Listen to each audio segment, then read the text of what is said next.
Don in London, hello. It's still February the 4th, my second video today, all about recovery from either addiction to substance or behaviour. My addictive substance, alcohol, my behaviour, trying to be perfect, and never so. And I needed to do two videos. I had a lot to contemplate this morning, if you like. Something to do with what sort of day can I have? Do I wish to live in my defects of character, which is step 6, or do I want to do something about my shortcomings, which is step 7? So it's the attitude that I have to this day which often counts most. So step 6, defects, for me is fear, putting on a brave face, and a fairly brittle ego. And those are my defects, if you like, of character. I can then put a long list of words into those if I want to or need to. Or do I go for a day where I look to improve my shortcomings, have a bit more faith, courage and confidence in finding the truth of now and making my day work and staying in the here and now?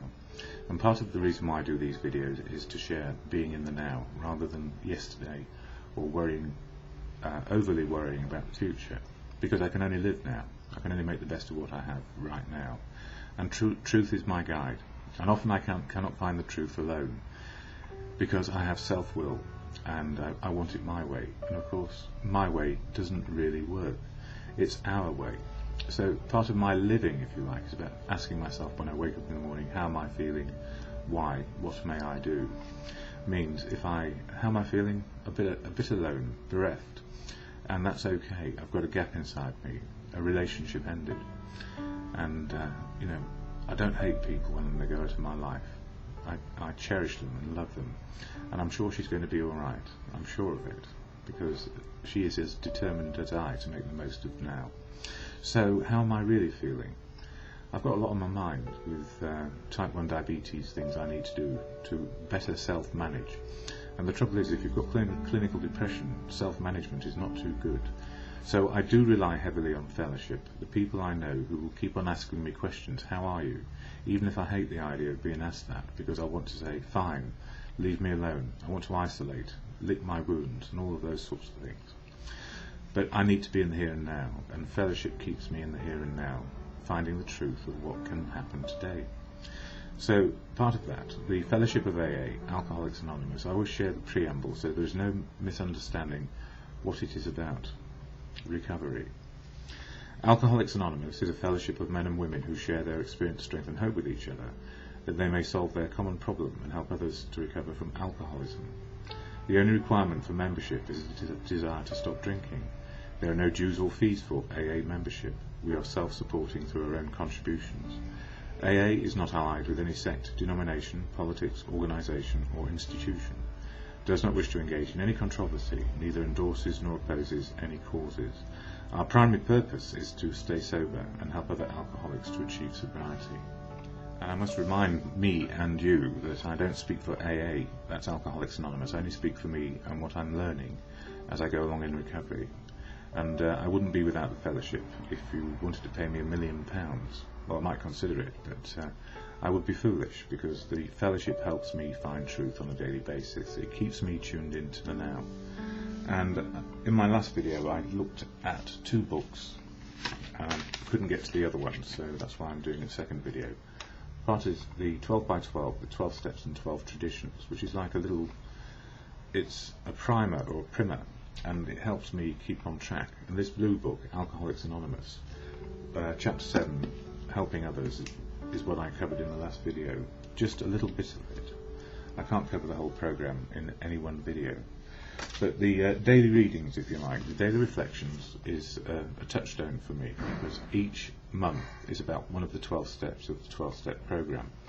And as Bill sees it, it's a little bit of wisdom thrown in, if you like, as I go along.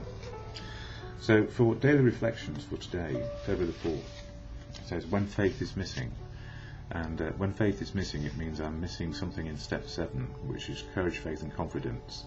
It says this: sometimes AA comes harder to those who have lost or rejected faith than those who have never had any faith at all, for they think they have tried faith and found it wanting. They have tried the way of faith, and the way of faith, and the way of no faith. 12 Steps and 12 Traditions, page 28.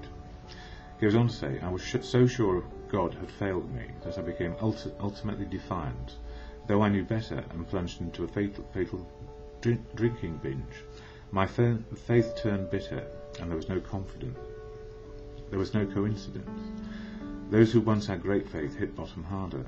It took a long time to rekindle my faith. Though I came to AA, I was grateful intellectually to have survived such a great fall, but my heart felt callous.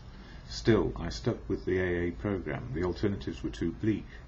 I kept coming back, and gradually my faith was resurrected. And it's not my faith that you need to worry about. I've got faith in truth, and for me, as Gandhi said, God is truth. So I don't have a problem with a higher power these days. And step 2 is what these videos is all about in February. It's about being restored to sanity by a higher power. And when it says AA can be a higher power, it has experience, strength and hope, and the wisdom of learning how to be sober. And if we learn how to be sober, then the rest of life can happen. We can fall in love, fall out of love. Not for me, I don't want to hate people. It's taught me how to forgive and be a part of what is going on. And I don't hate people. There's no mileage in it.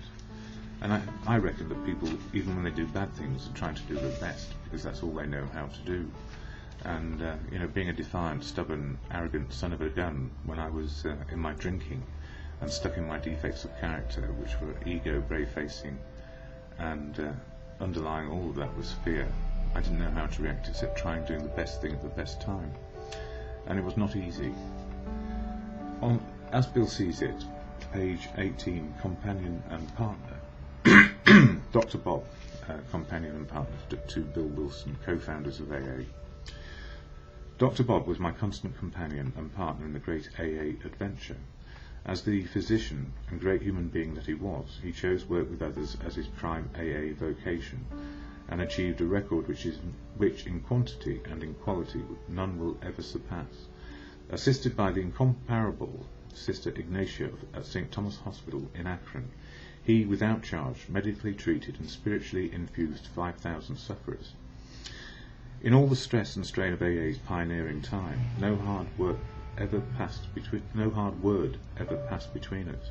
For this I can thankfully say that the credit was all his. I took my leave of Dr. Bob knowing that he was to undergo a serious operation.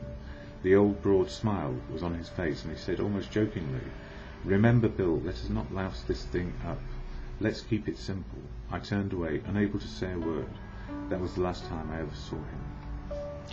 And I guess for me, the last time I've seen people sometimes, and they've never come back, and they've perished. It's hard. It's a testament, really, that addiction kills. And what we learn in the fellowship simply is, we learn how to heal ourselves by hearing the experience, strength and hope of others, and learning our wisdom as we go. And the gift for me, well, today, reticent, circumspect, and on the emotional level, the spiritual level and the physical level, I've got quite a lot of things I need to resolve, but I can't resolve them all at once, so it needs to be gentle progress and not trying to be perfect. And my reaction to difficult test results to do with my type 1 diabetes is, I want to rush to be perfect, but if I do that, I'll set an imbalance going the other way, which could cause even more damage.